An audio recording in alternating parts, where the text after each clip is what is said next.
Empezamos entonces con la presentación de este trabajo del final de la diplomatura en Ciencia de Datos con R y Python, que es un trabajo sobre categorización de usuarios en el campo de la seguridad informática.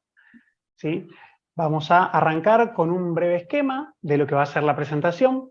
Primero vamos a revisar los objetivos del trabajo que llevamos adelante. Vamos a repasar un par de conceptos que nos van a ayudar a entender el lenguaje de lo que vamos a estar hablando. Después pasamos a la adquisición y lectura de datos para ver el trabajito no menor que nos dio. Y vamos a pasar después a lo que es la categorización de los usuarios propiamente dicha con los algoritmos de Machine Learning. Finalmente vamos a cerrar con las conclusiones. ¿Cuáles son los objetivos de este trabajo? La pregunta disparadora de este trabajo fue ver si podíamos categorizar a los usuarios, encontrar usuarios que fueran peligrosos. Vamos a entender peligrosos en este caso como usuarios que tienen hábitos de navegación que no son buenos, ya sea porque acceden a sitios que son reconocidos por un antivirus como poseedores o como que pueden permitir el ingreso de software malicioso. ¿Sí? Ya vamos a ver que, bueno, existen en realidad distintos métodos de entrar a una computadora o distintos software malicioso o conexiones peligrosas, pero sobre todo lo que vamos a intentar encontrar son los usuarios que representan un mayor riesgo para la organización para la cual se está realizando este análisis. Bien, obviamente, ya que estamos hablando de ciberseguridad, seguridad informática, el objetivo es proteger la información. Nosotros con este trabajo lo que vamos a intentar es encontrar a los usuarios más peligrosos para, una vez identificados, poder tomar medidas al respecto. Y finalmente la optimización de los recursos de la organización. Como sabemos, no existe una organización con recursos ilimitados y lo mejor que podemos buscar es adecuar o encontrar a qué lugares asignar el presupuesto para que sea lo más eficiente posible. Es decir, sabiendo que tenemos licencias de antivirus, algunas baratas entre comillas, pero un servicio medio básico de antivirus puede costar alrededor de $10 por computadora por año. Eso replicado, en este caso, en esta organización, en casi 100 computadoras, ¿sí? Nos representarían un gasto no menor. Entonces, podemos decir, bueno, si además de tener esta opción, tenemos la opción de algo más caro, que está pensado tal vez para empresas más grandes, pero bueno, ofrecer una protección un poco más profunda, lo que vamos a tener son costos de alrededor de 50 o 60 dólares por computadora por año. Es imposible pagar lo mismo para todos, entonces lo mejor que vamos a hacer es encontrar qué usuario es más peligroso para enfocar recursos a ese usuario, o también algo que es un método de prevención, que sea la formación de los usuarios que lo necesiten en el campo de la seguridad informática. Formación en cuanto a qué lugares entrar y qué lugares no, qué manera atender a la posibilidad de entrar en algún lugar infectado, etc. Tengamos en cuenta que los datos que vamos a utilizar son, bueno, de una organización, obviamente son datos privados, así que no se van a revelar, pero además son datos que corresponden a un lapso de tiempo de un día, ¿sí? 24 horas. Bien, un par de conceptos básicos. Firewall o cortafuegos, que tal vez lo tenemos un poco más interiorizado, es una herramienta que nos va a permitir comunicaciones seguras y bloquear accesos no seguros o no autorizados. ¿Sí? ¿Esto qué quiere decir? Que en la medida en que la computadora se conecta a Internet e intercambia información, lo que yo quiero conectar se conecte y lo que yo no quiero que se conecte, que es algo que va a intentar entrar por algún lugar secundario, no suceda. El filtrado web es una herramienta que puede prevenir, puede ayudarme a prevenir ataques que provengan de una conexión a una página web, ¿sí? O a algún sitio que no sea seguro. De esta manera, en la medida en que se navega por la web, yo voy a ir filtrando, como bien dice la palabra, aquellas cosas o aquellos sitios que sean inseguros.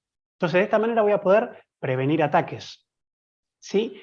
Pero además, lo que me va a permitir el filtrado web es un aumento en la productividad, porque yo no voy a bloquear solamente sitios que sean peligrosos por poder poseer malware o virus, sino también voy a poder bloquear sitios a los que la gente intenta entrar y no debería durante horas laborales. Estamos hablando de sitios de apuestas, sitios bueno, con información de hacking, estamos hablando de, bueno, sitios para adultos, plataformas de video o de streaming, como Netflix también. Entonces, poder limitar el acceso a sitios que no tienen que entrar en horas laborales. Bien, ¿qué es un registro? Yo accedo a datos, pero ¿cómo accedo a esos datos? Lo que va a hacer la herramienta de filtrado web es guardar cada evento en un renglón de texto. Es decir, si bloquea algo, va a decir, bueno, a tal hora, tal usuario se le bloqueó el acceso a tal lugar y el mensaje es este o el tipo de ataque es este. Todo esto en un archivo de texto que me va a ir guardando en cada renglón uno de estos registros.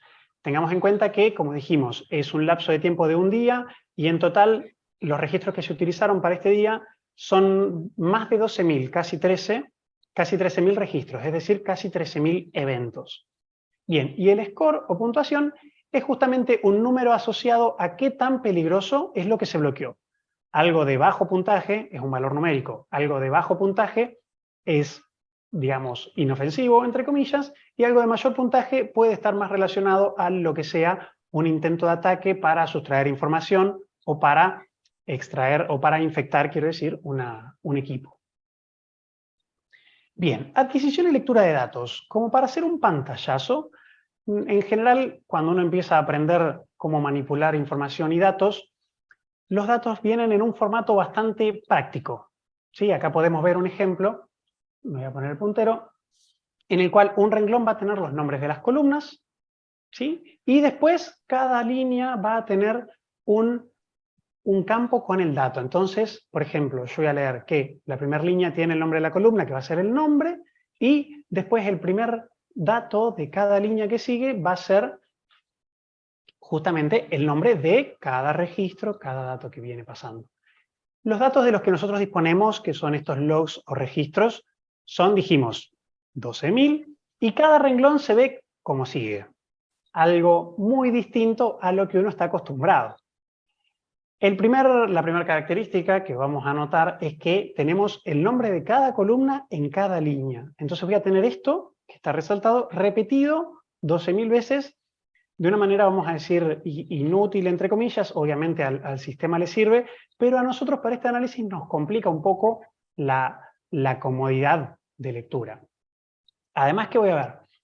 Que están usados espacios como separadores de cada columna. Eso no necesariamente sería un problema, ¿sí? Porque así como vemos que acá arriba usa las comas, en el ejemplo, que sea espacio separador no es un problema per se, pero lo que vamos a encontrar es que tengo un par de campos que tienen espacios adicionales. Esto lo que me va a generar va a ser columnas extra y justamente estoy salteando información, porque me está dando una columna, una palabra que no está de por sí guardando ninguna información, sino solamente malinterpretando, entre comillas, la cantidad de espacios que tengo. ¿Cómo lo solucionamos? Recurrimos a las expresiones regulares. Las expresiones regulares son una herramienta que me va a permitir encontrar información según cierto criterio. Toda información que siga cierto patrón va a poder extraerse de manera efectiva y rápida. Entonces, lo que vamos a hacer es primero identificar cuáles son nuestras columnas. Ya que las tengo repetidas en todos los renglones, en todos los registros, vamos a identificar las columnas. Vimos que la columna va a ser todo lo que esté antes del igual y en general son una sola palabra. En general no, siempre son una sola palabra. Entonces es fácil de encontrar cuál es cada columna en cada registro, en cada renglón. Lo siguiente es encontrar el contenido de esa columna. Voy a ver que está el contenido siempre después del nombre de la columna, igual, y el contenido de la columna. Entonces, lo voy a poder identificar también de manera más o menos sencilla, porque siempre entre el igual y el nombre de la columna que sigue voy a tener todo mi contenido, toda mi información útil. Entonces, como podemos ver acá también, voy a tener contenidos distintos. Algunos van a ser letras, ¿sí? o líneas, strings, y otros van a ser números. En este caso no va a ser tanto problema, pero fijémonos en este ejemplo que yo acá voy a tener un nombre de usuario con un espacio en el medio. Lo que me va a permitir hacer las expresiones regulares es rellenar ese espacio, solamente el que está dentro del contenido y no el que me separa de mi otra columna. Entonces, al rellenarlo con un guión bajo, por ejemplo, voy a poder tener mejor diferenciado cada columna. Entonces, donde antes había un montón de espacio en un contenido de un mensaje, ahora voy a tener una sola línea larga, continua, sin espacios, y al momento de separar la información para poder leerlo, no voy a tener problema porque el espacio va a resultar un separador práctico, porque los únicos que están son los que me separan las columnas. Lo que se hizo fue recurrir al uso de diccionarios para crear la tabla. El diccionario lo que me permite es almacenar, así como almaceno el nombre de la columna, le asigno el contenido y a eso tal cual lo tiro adentro de una tabla. Esta tabla lo que va a permitirme es poder arrancar a leer la información, ¿sí? De otra manera hubiera sido bastante engorroso poder leer todo lo que tenía superpuesto. Bien, pasamos a la categorización de usuarios. Yo tengo usuarios no categorizados todavía, ¿sí? Yo sé que quiero encontrar a los usuarios más peligrosos, pero todavía no sé quiénes son más peligrosos. Entonces tengo que encontrar los criterios que me van a permitir diferenciarlos.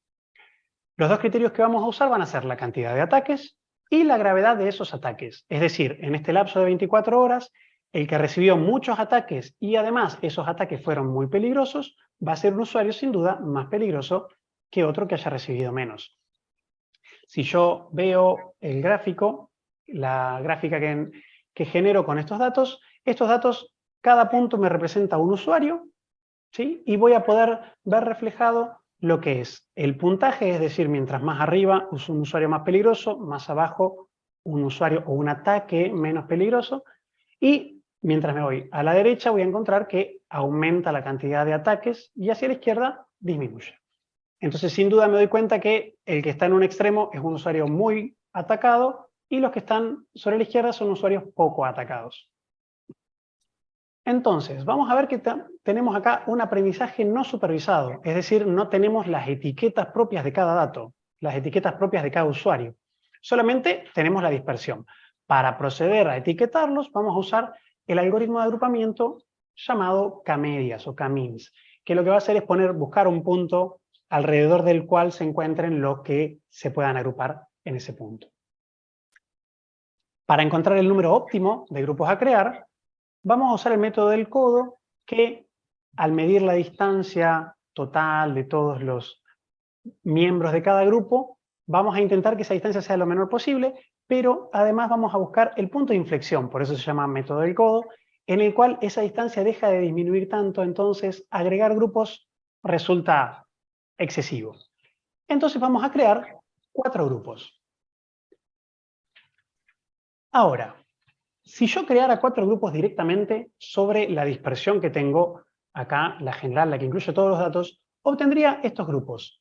Que estos sin duda veo un problema, que es que acá tengo un solo dato en un solo grupo y 3 datos en otro grupo y todos los otros datos agrupados en un costado, lo cual es sin duda inútil, porque no me sirve tener dos grupos súper llenos de datos y 2 grupos casi sin nada. Entonces lo que vamos a tener que hacer es eliminar los outliers o valores atípicos, que vamos a decir son valores que se diferencian grandemente de los otros, entonces podemos separarlos y dejarlos de lado en un solo grupo. Lo que vamos a hacer es usar un criterio que vamos a decir que es una reducción de más del 15% en la cantidad de ataques. ¿Qué quiere decir esto? Que entre el primer valor de los valores atípicos y el último, o sea, el más alto de los valores típicos, vamos a tener un salto que es mayor al 15%. ¿Sí? Pero si seguimos bajando dentro de los valores atípicos, ese salto va a ser más chico, en general no va a superar el 10%. Entonces, si nosotros eliminamos los valores atípicos, lo que vamos a tener va a ser esta dispersión. Una dispersión un poco más dispersa, valga la redundancia, de todos los valores que nos quedan. Entonces, sabiendo que ya generamos un grupo que tiene los valores atípicos, que son los que estaban a la derecha de la línea roja, y quedándonos con esto, generamos una agrupación de 3 grupos, ya que el cuarto grupo va a ser el de los altamente peligrosos, que son los valores atípicos. Estos 3 grupos que nos quedan acá van a ser un grupo que vamos a llamar, por cuestiones prácticas, un grupo inofensivo, porque estos bloqueos pueden ser tranquilamente de una persona que intentó entrar a un lugar casi sin peligro, digamos, abrir Facebook para pasar el rato, se dio cuenta que no podía y lo dejó de hacer. Un grupo que está acá, que vamos a decir que es de bajo peligro, porque la cantidad de ataques es más bien baja, si bien tiene cierta peligrosidad. Y un grupo que vamos a decir que es de peligrosidad intermedia, está porque los de alto peligro ya los dejamos de lado, los valores atípicos. Entonces, este grupo que vamos a llamar de peligrosidad intermedia. ¿Por qué nosotros usamos K-medias para generar los grupos y no los generamos a mano o a ojo? Porque este algoritmo está pensado tal vez para poder ir mutando o ir evolucionando en la medida que se vayan atendiendo o que vayan cambiando las costumbres de navegación de los usuarios. Entonces, si de repente los usuarios que antes eran muy peligrosos cambian sus costumbres de navegación, vamos a tener que encontrar de nuevo a esos que resulten los nuevos muy peligrosos. Bien, para la predicción de categorías vamos a recurrir a un aprendizaje supervisado, porque ya que creamos las etiquetas para nuestros usuarios, vamos a proceder a ponerle a cada usuario, a cada a cada ataque, a qué categoría pertenece, si es inofensivo, de poco peligro, medio o mucho peligro. Y gracias a eso vamos a poder utilizar algoritmos para realizar un aprendizaje supervisado, que sería intentar predecir a qué categoría pertenece, después destapo la categoría a la que era y entonces puedo comparar si está bien o está mal la predicción que hice. Los predictores que vamos a usar, antes consideremos una cosa, la idea va a ser predecir en función de un solo renglón de registro. ¿Sí? Si bien yo para categorizar usé el total y de ahí generé según la cantidad de ataques y el promedio de la peligrosidad, para generar los grupos lo que yo voy a hacer ahora va a ser distinto, va a ser en función de un solo renglón o de un solo evento, intentar predecir a qué categoría pertenece el usuario. Entonces vamos a usar tres predictores. El tipo de ataque, ¿sí? Es decir, si está entrando a un lugar que tiene software malicioso, si está entrando a un sitio de apuestas, si está entrando a una red social. El score o la gravedad del ataque, esa puntuación numérica que me indica qué tan peligroso es, y el sexo del usuario. ¿Por qué el sexo y no directamente el usuario? Porque el usuario está directamente asociado a lo que es la categoría, porque un usuario es muy peligroso, entonces si para entrenar yo uso el nombre de usuario, voy a encontrar directamente que guiándome por el nombre de usuario puedo encontrar la categoría. Entonces para librarme de ese sesgo, lo que voy a hacer es solamente asignar el sexo. Bien, los algoritmos que usamos son árbol de decisión, bosque aleatorio, redes neuronales, máquinas de soporte vectorial, Bayes ingenuo y K-medias. ¿Qué resultados obtuvimos? Vamos a intentar repasarlo en cortito, lo que es una matriz de confusión y un reporte de lo que es la clasificación. Vamos a ver qué indicadores tenemos. Rápidamente, la matriz de confusión lo que hace es, en los renglones, mostrarme los registros o los puntos que pertenecen a una categoría en particular. Es decir, todos los que están en este primer renglón son inofensivos. Todos los que están en el primero son de bajo peligro, en el segundo peligro intermedio y en el tercero usuarios muy peligrosos. Por otro lado, las columnas me van a mostrar qué categoría predijo mi algoritmo que eran. Entonces podemos ver que para estos usuarios que son inofensivos, yo predije que 500 son inofensivos, 2000 son de bajo peligro, 600 son de peligro intermedio y 400 muy peligrosos. Entonces así vamos a entender un poquito cómo funciona nuestra matriz de confusión. Los valores que yo voy a buscar como muy importantes van a ser los que estén acá. Es decir, lo que yo busco, repasamos la idea que es el puntapié inicial de este trabajo, es poder encontrar a todos los usuarios muy peligrosos. Entonces, lo que yo voy a intentar es que este número sea lo más parecido al total de usuarios peligrosos que yo tengo. Entonces, voy a tener dos valores numéricos dentro de lo que es la tabla esta, el reporte de acá abajo, que me van a indicar qué tan efectivo fue mi algoritmo. En este caso, si consideramos todo lo que yo predije como si realmente fuera usuarios peligrosos, vamos a encontrar la precisión. La precisión es una relación entre todo lo que yo dije que era peligroso y lo que realmente era peligroso. Entonces, la precisión interesa que sea lo más alta posible, ¿sí? Pero tengamos en cuenta esto. Lo que a mí me interesa en realidad es el valor que esté conteniendo a todos los valores de realmente peligroso. Entonces, la relación entre los realmente peligrosos y el que yo predije que era peligroso, voy a intentar que esto sea lo más grande posible, ¿sí? Esto que se llama recall o exhaustividad o sensibilidad, lo que me va a señalar, mientras más cercano a uno sea, es qué tan bien pude atrapar yo todos los usuarios realmente peligrosos. En esta tabla podemos ver que no es muy bueno, porque tenemos 0,35, un 35% de usuarios muy peligrosos que yo atrapé. O sea que un 65 los dejé pasar. ¿Sí? Si repasamos un poquito, a 500 yo les di el pase de inofensivo, 1700 de bajo peligro y 700 de peligro intermedio. Entonces esto no es muy bueno. Pero podemos ver esta otra tabla, que acá los valores mejoraron mucho. ¿Sí? La precisión está más cercana al 60% y la sensibilidad cercana al 98%, 99%. Esto es muy bueno. ¿Por qué? Porque lo que yo intento, de nuevo, es atrapar a todos los usuarios muy peligrosos. ¿Sí? Yo lo que quiero es que no se me escape ninguno. Entonces, yo voy a tener que solamente 2 de estos registros muy peligrosos los dejé pasar como inofensivos, a 5 los dejé pasar como de bajo peligro y a 100 como de peligro intermedio. Pero esto es haber encontrado 4.350 de, si miramos por acá abajo, casi 4.500. O sea, se me escaparon menos del 10%, ¿sí? De los usuarios peligrosos, perdón, menos del 2% de los usuarios muy peligrosos. ¿Qué era lo que yo quería? Vamos a ver después que si bien yo estoy agarrando como muy peligrosos usuarios que no lo son, tiene solución bastante fácil. Eso se puede solucionar de manera fácil una vez que sucede este error. Bien, los resultados, para no enloquecernos con un montón de tablas, que igual están al final, si alguien las quiere ver, las podemos ver, vamos a verlos expresados en esta tabla.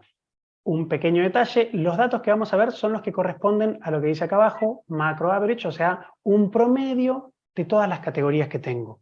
¿Sí? Un promedio de cómo resultó la clasificación de las 4 categorías. Si bien, ya dijimos, a nosotros nos interesa más la última, es la que más nos preocupa. Entonces vamos a ver que los primeros 4 algoritmos tienen un rendimiento bastante similar, ¿sí? Muy similar. Pero los últimos 2, Bayes ingenuo y K-medias, funcionaron bastante regular.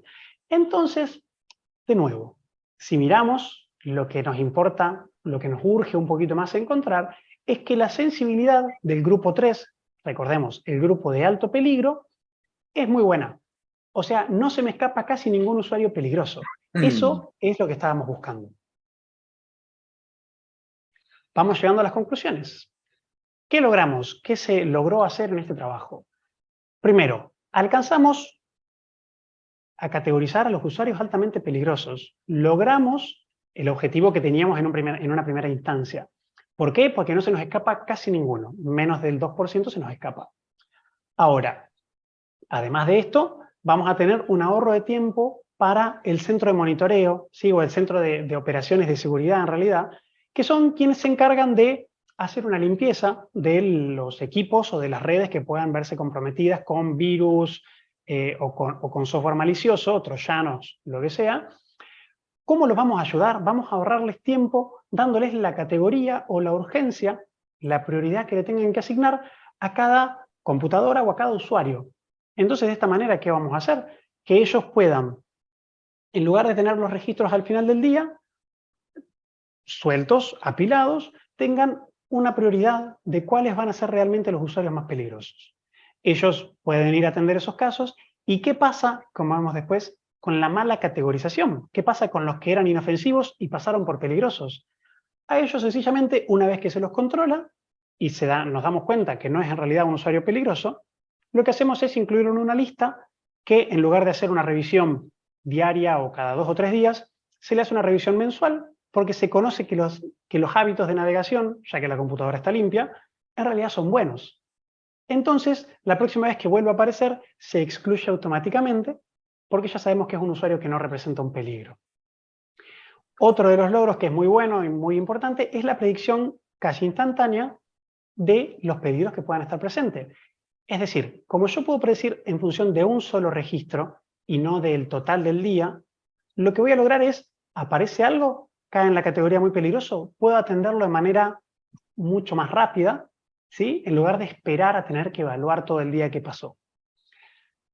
Ahora bien, en la conclusión, esto es muy bueno, sí, pero aparte tenemos una oportunidad para mejorar el algoritmo, mejorar la predicción. ¿De qué manera? Sería incorporar nuevos parámetros. Nosotros vimos que los parámetros que tenían eran los propios del firewall, los propios del antivirus, que nos van a dejar encontrar la categoría, el sexo de la persona en función del usuario y qué tan peligroso es para el antivirus. Pero si nosotros pudiéramos incorporar otros parámetros, como son la edad, la formación de la persona, el nivel de educación y tal vez los conocimientos en informática o seguridad informática, podríamos, en lugar de hacer una predicción en tiempo real, adelantarnos a el momento en el cual esa persona represente un riesgo para la información de la empresa.